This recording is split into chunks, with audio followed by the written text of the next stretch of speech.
नमस्कार,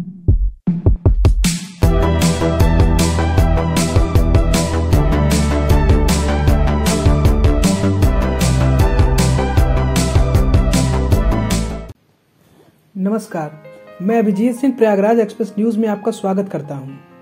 जैसा कि आप सभी जानते हैं कि उत्तर प्रदेश में 3 चरणों का मतदान हो चुका है।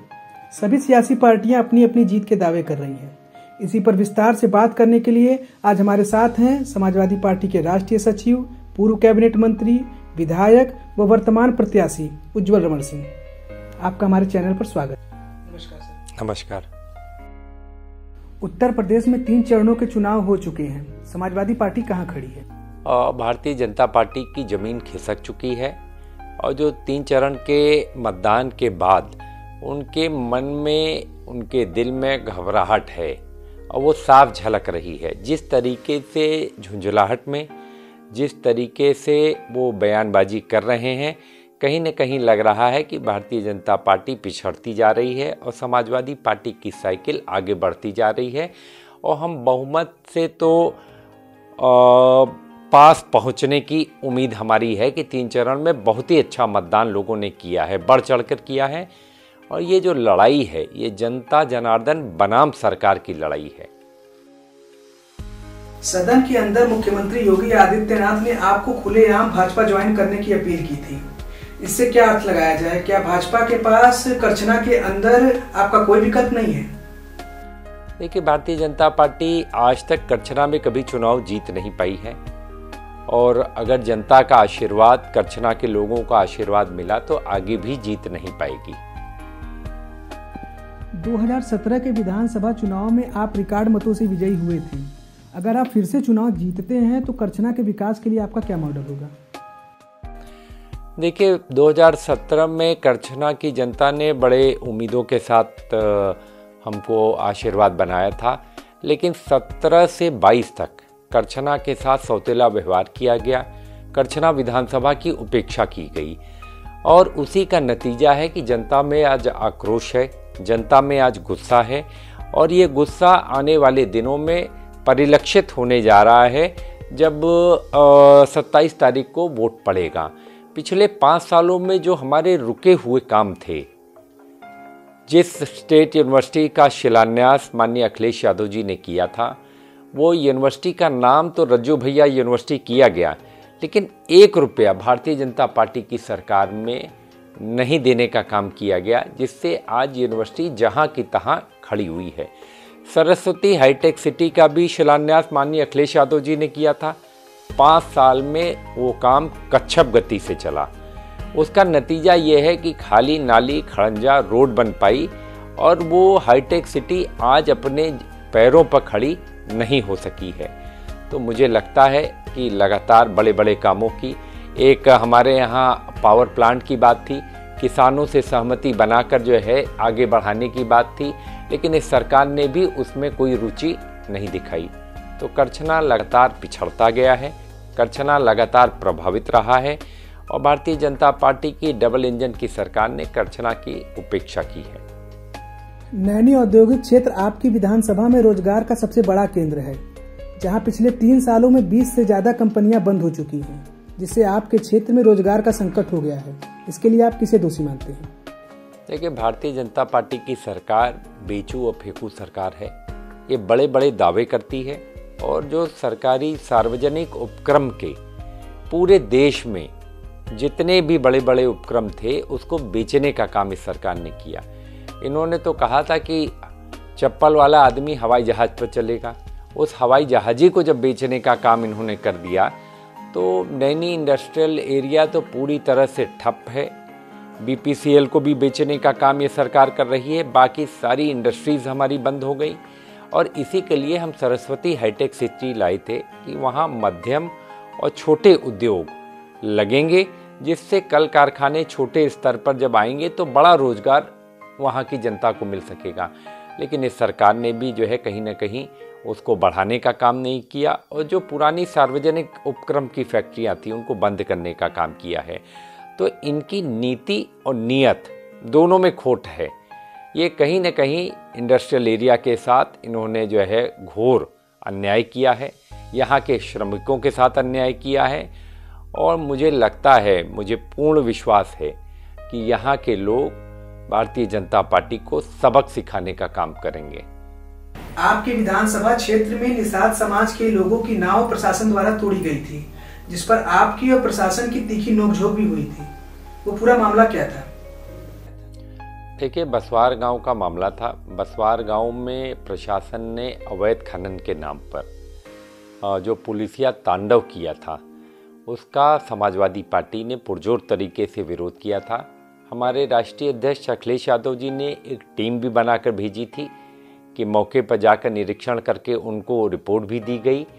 और राष्ट्रीय अध्यक्ष जी ने पार्टी की तरफ से जिन लोगों की नाव तोड़ी गई उनकी आर्थिक मदद भी हम लोगों ने करने का काम किया। सबसे पहले सरकार उस समय कहीं पर दिखलाई नहीं पड़ रही थी, लेकिन सरकार की कहीं न कहीं जो है नीयत इस मामले में गड़बड़ है कि एक तरफ तो आप एनजीटी का हवाला देते हो कि नदी से बालू न निकले। सबसे बड़ी समस्या हमारे उस क्षेत्र की ये है कि लोग रोजगार, व्यापार, मजदूरी बालू के माध्यम से करते थे। इस डबल इंजन की सरकार ने 5 साल तक उस क्षेत्र में बालू खनन पर रोक लगाई, जिसकी वजह से मजदूर आज भुखमरी के कगार पर हैं। जो निषाद बिरादरी के नाविक हैं वो भुखमरी की कगार पर हैं। वो लोग कहीं न कहीं, हर व्यक्ति वहाँ पर प्रभावित है और पुलिस ने अन्याय वहाँ पर किया। हम लोगों ने विधानसभा में भी इस बात को मैंने उठाया था और मांग की थी कि इसकी न्यायिक जांच हो और न्यायिक जांच के बाद दूध का दूध, पानी का पानी हो जाए। क्योंकि कहीं सरकारी संरक्षण में कुछ लोगों को आप अवैध खनन की इजाज़त देते हैं और बाकी आम व्यक्ति, जो आम नाविक था, उन लोगों पर जो है पुलिसिया तांडव होता है। बहुत सारे लोग उस इलाके के गैंगस्टर में जेल जाने का काम किए हैं। वो पूरा का पूरा इलाका हमारा जो है बहुत प्रभावित रहा है। और अगर समाजवादी पार्टी की सरकार बनी तो अखिलेश यादव जी ने जब प्रतिनिधिमंडल आया था तब भी ये बात कही थी, जो यहाँ से गया है, कि हम घाटों को फिर से चालू करवाने के लिए जो कुछ भी हो सकेगा उसको हम उच्चतम स्तर पर कार्रवाई करके उसको हम चालू करवाने का पूरा प्रयास करेंगे। 2007 तक करछना विधानसभा की गणना सूबे की आदर्श विधानसभाओं में होती थी, लेकिन उसके बाद करछना लगातार पिछड़ता गया। इसका क्या कारण है? देखिए, 2007 के और 17 तक करछना विधानसभा में वो लोग चुनाव जीत कर गए जिनका करछना से लेना देना नहीं था। जातिगत आधार पर उन लोगों ने चुनाव लड़ा जिनका करछना तहसील की, करछना के मान सम्मान, स्वाभिमान के साथ, करछना के लोगों के साथ कोई रिश्ता नहीं रहा। और वो हमारी माटी से जुड़े भी नहीं रहे। वो लोग बाहर के व्यक्ति थे। चुनाव उन्होंने जिस आधार पर लड़ा, जीते और बहुत कम अंतर से दोनों ही बार जो है चुनाव लोग जीत कर गए। तो जब जुड़ाव आपका नहीं है, जब माटी का रिश्ता नहीं है, जब लोगों से आपके व्यक्तिगत संबंध नहीं है, जब सामाजिक सरोकार नहीं है, तो मुझे नहीं लगता कि वो रिश्ता बहुत दिन तक चलता है। लेकिन हुआ क्या कि इसमें करछना की कहीं न कहीं उपेक्षा हुई। करछना लगातार हर पायदान पर पिछड़ता चला गया।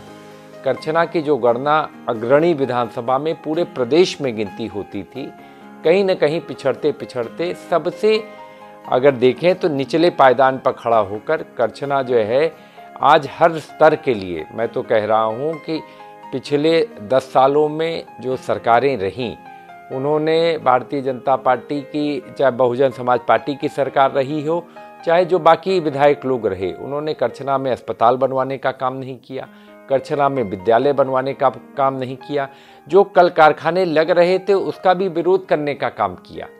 तो करछना का सर्वांगीण विकास नहीं हो सका। तो यही हमारी भी प्राथमिकता है कि आने वाले दिनों में 22 में अगर सरकार बनती है और करछना की जनता का आशीर्वाद मिलता है तो करछना को फिर से आदर्श विधानसभा बनाने के लिए, जो रुके हुए काम हैं उनको पूरा करने के लिए, और करछना का पूरे प्रदेश में एक नाम हो, पूरे प्रदेश में एक मुकाम हासिल करें और करछना एक प्रदेश के स्तर पर जो है लोग जाने की करछना की पहचान क्या है।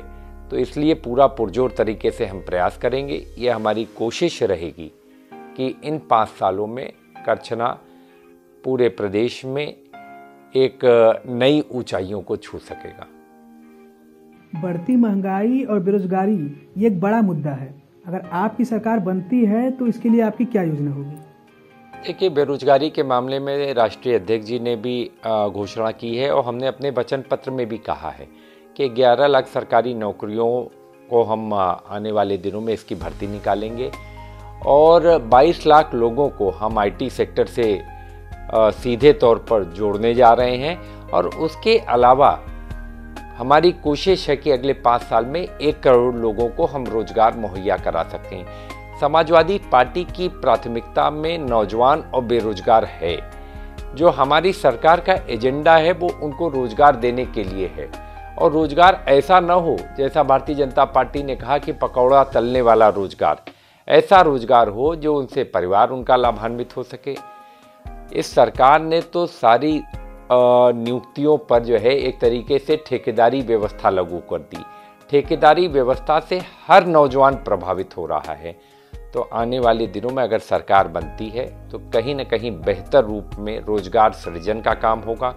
कल कारखाने लगेंगे, कहीं न कहीं परोक्ष और परोक्ष रूप से रोजगार हमारी प्राथमिकता में सीधे तौर पर हम युवाओं को आगे बढ़ाने का काम। दूसरा बात, हमारे राष्ट्रीय अध्यक्ष जी ने कहा है कि 33% आरक्षण हम महिलाओं को देने जा रहे हैं। तो ये एक बहुत ऐतिहासिक उनका फैसला है, कदम है, जिससे मुझे लगता है कि इसका दूरगामी फ़ायदा वहाँ मिलेगा लोगों को, जो है महिलाओं को ख़ास तौर से। दूसरी बात, जो 36,000 रुपया हम कन्या विद्याधन देने जा रहे हैं, इसका भी सीधे तौर पर हमको जो है हमारा एजेंडे में पहले भी रहा है और आने वाले दिनों में भी ये एजेंडा रहेगा। एक आपने प्रश्न किया महंगाई का। महंगाई जब तक भारतीय जनता पार्टी आई है तब तक महंगाई बढ़ी है। तो मैं तो कहना चाहूँगा, कभी किसी ने परिकल्पना भी नहीं की थी कि 200 रुपये के पार कड़वा तेल का दाम हो जाएगा। और पहले प्रधानमंत्री जी का 14 के पहले का अगर आप भाषण उठा कर देख लें तो डीजल और पेट्रोल के दामों पर तंज कसा करते थे, लेकिन लगातार 14 के बाद और 22 पर जब हम खड़े हैं तो पेट्रोल और डीजल और रसोई गैस लगातार बढ़ता ही जा रहा है। और चुनाव के बाद आप फिर देखेंगे कि ये और बढ़ने का काम होगा। और मैं एक चीज़ और याद दिला दूं कि उस समय कच्चे तेल की कीमत भी उच्चतम स्तर पर थी, तब इतना था। और आज कच्चे तेल की कीमत कम है, तब भी पेट्रोल और डीजल और रसोई गैस की। और दूसरा मैं दृष्टांत देना चाहूँगा कि रावण के देश में ज़्यादा सस्ता पेट्रोल और डीजल है और राम के देश में ज़्यादा महंगा है। अब ये कैसी परिकल्पना रामराज की जो है ये करना चाहते हैं। नेपाल में चले जाइए, आप किसी भी हमारे पड़ोसी देश में चले जाइए तो हर चीज़ें सस्ती हैं और भारत में हर चीज़ महंगी है।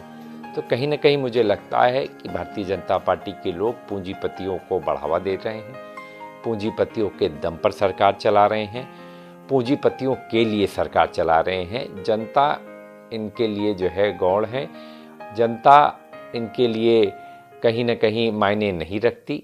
तो इसी के लिए मैंने पहले भी इस चीज़ को कहा था कि ये चुनाव जनता लड़ रही है।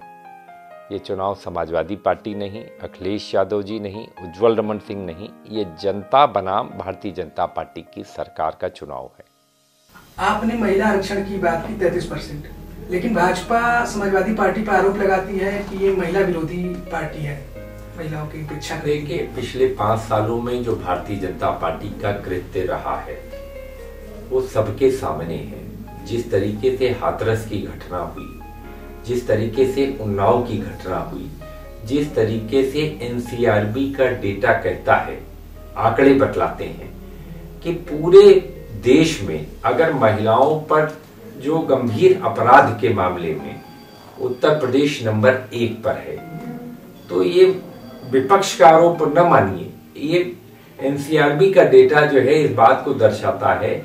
और सरकार ने अपने जो कृत्य थे उसके बदौलत महिलाओं को शर्मसार किया है। जिस तरीके से पंचायत के चुनाव में सरेआम महिलाओं की इज्जत के साथ खिलवाड़ करके उनको चुनाव लड़ने से रोका जाता है, तो कहीं न कहीं भारतीय जनता पार्टी की मानसिकता को दर्शाता है। और मुझे लगता है कि महिलाएं इस चुनाव में बढ़ चढ़ करके समाजवादी पार्टी का साथ देंगी। प्रधानमंत्री नरेंद्र मोदी 2022 तक किसानों की आय दुगनी करने की बात करते थे, लेकिन हालिया बजट में उन्होंने इस पर कोई चर्चा नहीं की, बल्कि खाद पर मिलने वाली सब्सिडी में भी भारी कटौती कर दी है। इसे आप कैसे देखते हैं? देखिए, भारतीय जनता पार्टी जो कहती है वो करती नहीं है। ये कई बार ये बातें आई, जो 17 में उन्होंने जो संकल्प पत्र जारी किया था, आप अगर उसको उठा कर पढ़ें तो उसमें उन्होंने उन वादों को पूरा ही नहीं किया। अगर आप देखिए तो स्मार्टफोन और टैबलेट का उन्होंने वादा किया था। आज मुझे तो नहीं लगता कि जनपद प्रयागराज में जो है कुछ बच्चों को अगर छोड़ दिया जाए तो बड़े पैमाने पर इसको दिया गया होगा। स्मार्ट सिटी का वादा किया था, एक भी हमारे शहर आज स्मार्ट नहीं बन पाए। ग्रामीण क्षेत्र में एक भी गांव को आप विकसित नहीं कर पाए। और जो आपने बात उठाई, सर्वथा मैं तो कहूँगा कि उचित है कि भारतीय जनता पार्टी ने 22 में कहा था कि दोगुनी होगी। दोगुनी का क्या, 1 गुना आमदनी नहीं बची। उसका मैं कारण बतलाना चाहूँगा कि भारतीय जनता पार्टी की सरकार में जिस तरीके से छुट्टा जानवर फसलों को चर रहे हैं, ये ग्रामीण क्षेत्र में एक बहुत बड़ा मुद्दा है जिसको भारतीय जनता पार्टी स्वीकार करने को ही नहीं तैयार है। मैं तो कहूँगा कि अगर इस पर 5 साल काम किया गया होता, किसानों की फसलों को बचाने का प्रयास किया गया होता, तो किसान खुशहाल होता। 1940 रुपया हमारे समर्थन मूल्य है धान का, लेकिन 90% किसानों ने 90% से ज़्यादा किसानों ने जो है अड़हतियों के हाथ में अपने धान को बेचा। सरकार ने खरीद नहीं की, सरकार ने घोर उपेक्षा की। बिजली के दामों में लगातार बढ़ोतरी हुई। बिजली के दाम 5 सालों में लगातार बढ़ते चले गए इस सरकार में। डीएपी का दाम 14 से 22 में अगर उठाकर देख ले तो लगातार बढ़ा। यूरिया का 50 बोरी जो थी, 50 किलो की जो बोरी थी यूरिया की, वो आज 45 किलो की बोरी है। तो मुझे लगा कि किसान कहीं ना कहीं परेशान है इस सरकार में, और उनकी कथनी और करनी में बहुत फ़र्क है। और ये भारतीय जनता पार्टी को किसानों के बीच जाकर ये जवाब देना पड़ेगा, ये उनको इसका हिसाब किताब देना पड़ेगा कि आपने वादा किया था, उस वादे को पूरा करने का काम नहीं किया है। लेकिन मुझे लगता है कि बड़े पैमाने पर किसान आज उपेक्षित है और आने वाले दिनों में सही फैसला लेने जा रहा है। जिस तरीके से 720 किसानों की मौत होती है काले कानून पर जब धरने पर बैठे थे, और भारतीय जनता पार्टी की सरकार ने जिस तरीके से किसानों के प्रति जो रवैया अपनाया, उससे एक नाराज़गी और गुस्सा भी है। जो पहले 2 चरण के चुनाव हुए, 3 चरण के, उस चुनाव में 3 चरणों में किसानों ने भारी गुस्से का इजहार किया है। और जब 10 मार्च को रिजल्ट आएगा तो आप इस चीज़ को देखेंगे कि किसानों की नाराज़गी का खामियाजा भारतीय जनता पार्टी को इस चुनाव में भुगतना पड़ेगा। उत्तर प्रदेश में एक मान्यता है कि जिसने प्रयागराज की सभी सीटें जीती, सरकार उसी की बनती है। तो इस बार प्रयागराज में समाजवादी पार्टी की साइकिल कितनी सीटों पर दौड़ेगी? देखिए, उत्तर प्रदेश की जनता ने मन बनाया है और उसमें जनपद प्रयागराज के लोग भी हैं कि अखिलेश यादव जी को उत्तर प्रदेश का मुख्यमंत्री बनाना है। और मैं तो कहूँगा कि जितना हम 2012 में जीते थे, अब की उससे ज़्यादा सीट हम जीतने जा रहे हैं और अखिलेश यादव जी को फिर से उत्तर प्रदेश का मुख्यमंत्री बनाने जा रहे हैं। अपने व्यस्त कार्यक्रम से समय निकालकर हमसे बातचीत करने के लिए आपको बहुत बहुत धन्यवाद।